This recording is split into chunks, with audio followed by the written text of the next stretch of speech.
La politique RSE de FDJ est indissociable d'un dialogue à la fois nourri, régulier et respectueux de l'indépendance de nos parties prenantes.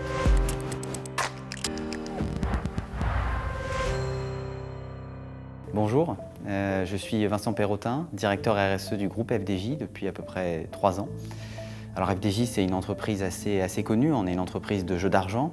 On commercialise des jeux de tirage, de grattage, donc des jeux de loterie qui représentent à peu près 80% de notre activité, et aussi des jeux de paris sportifs, donc qui pèsent à peu près 20% de notre activité. On est le premier opérateur de jeux d'argent en France, le 2e en Europe et le 4e dans le monde. On a 25 millions de joueurs adultes en France, donc ce sont des personnes qui jouent au moins une fois au jeu d'argent chaque année, c'est près donc d'un adulte sur 2. Nous avons 30 000 points de vente dans toute la France, donc c'est le premier réseau de proximité en France. Et puis nous avons surtout 2500 collaborateurs engagés, voilà, principalement en France et avec aussi une implantation au Royaume-Uni. La solidarité et la responsabilité sont aussi au cœur donc, de notre raison d'être que nous avons à la fois élaborée et publiée l'année dernière et qui a été inscrite dans nos statuts à l'issue de notre première assemblée générale en tant que société cotée. Et cette raison d'être, elle peut être résumée en une phrase, le jeu est notre métier, la contribution à la société notre moteur et la responsabilité notre exigence. Alors l'activité de jeu d'argent est effectivement une activité particulière qui est réglementée par la loi. Réglementée pourquoi? Parce qu'il y a des risques particuliers associés à notre activité pour la santé publique. Et donc c'est ce qui fonde notre activité particulière et notre politique de responsabilité aussi à cet égard. Nous agissons pour l'essentiel de notre activité dans un cadre d'un monopole, monopole qui induit 2 objectifs de mobilisation forte pour l'entreprise, à la fois canaliser la demande de jeu dans un circuit légal et contrôlé et prévenir les externalités négatives associées au jeu d'argent, notamment en termes de santé publique. Donc c'est la raison pour laquelle notre politique RSE s'est historiquement construite autour de la prise en compte de nos externalités négatives, voilà, pour limiter les impacts sur la santé publique, autour de 2 piliers, la prévention du jeu des mineurs, qui est interdit par la loi, et la prévention du jeu excessif. Ces enjeux nécessitent, je dirais, à l'égard de l'ensemble de nos parties prenantes, un dialogue et une communication très régulière. Nous consacrons par exemple 10% de notre budget publicitaire télévisé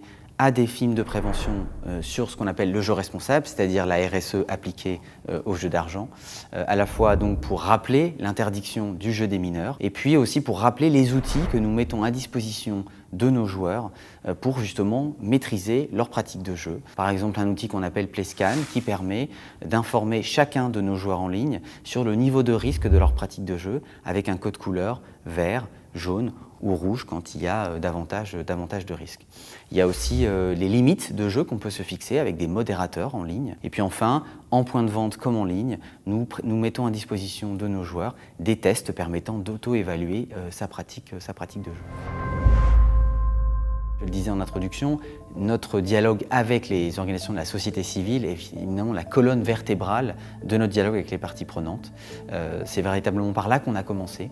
D'abord d'ailleurs en lien avec nos enjeux de prévention et de santé publique, puisque nous avons constitué en 2010 un comité d'experts jeux responsables, composé à la fois d'addictologues et de spécialistes de sciences humaines.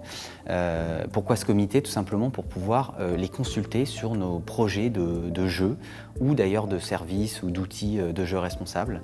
C'était indispensable pour co-construire évidemment nos dispositifs et nos jeux et tenir compte évidemment des enjeux de prévention dans ce cadre. Et nous avons en quelque sorte élargi cette démarche à partir de 2014 où nous avons constitué en complément un laboratoire sociétal qui lui rassemble une 12aine d'organisations de la société civile à la fois dans le champ de la santé publique, mais aussi au-delà des grands acteurs de la solidarité ou aussi des associations actives dans le domaine environnemental. environnementale.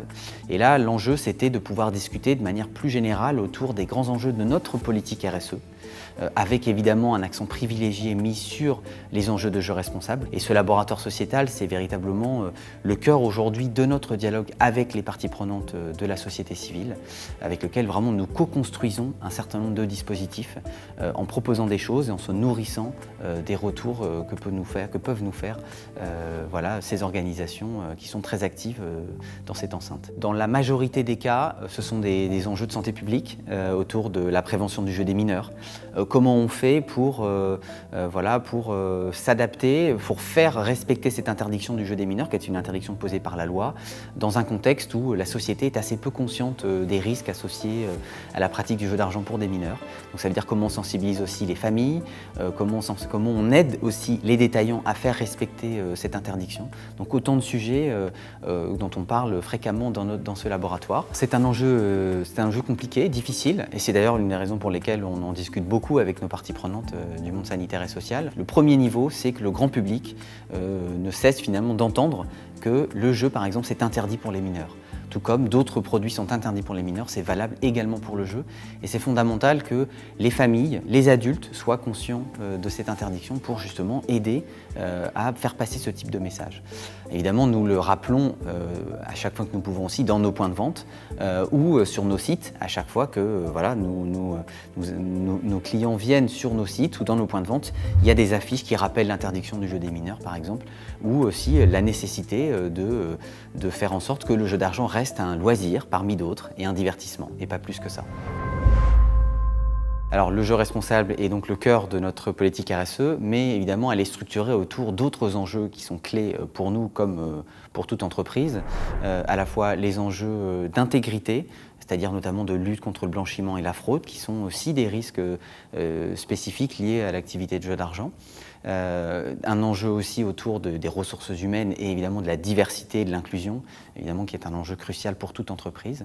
Un enjeu aussi autour de la solidarité, ça remonte loin dans notre histoire, mais c'est toujours un engagement très fort. Un enjeu aussi autour de l'ancrage territorial, nous avons un réseau de points de vente extrêmement présent sur tous les territoires. Et puis enfin, comme toute entreprise, notre politique environnementale pour réduire nos impacts environnementaux à la fois en termes de carbone et aussi de préservation de la biodiversité. De prime abord, FDJ est une entreprise dont on ne perçoit pas forcément tout de suite l'impact sur l'environnement, mais comme toute entreprise, nous en avons un, et donc il faut qu'on puisse répondre sur voilà, notre trajectoire carbone, par exemple. Nous avons une trajectoire de réduction à horizon 2025 de 20% de nos émissions, et puis aussi d'expliquer que par notre activité, notamment de production de tickets de grattage, nous avons un impact sur les forêts, et donc c'est la raison pour laquelle, par exemple, depuis 2012, tous nos tickets à gratter sont produits à partir de papier issus de forêts gérées durablement, donc certifiés FSC.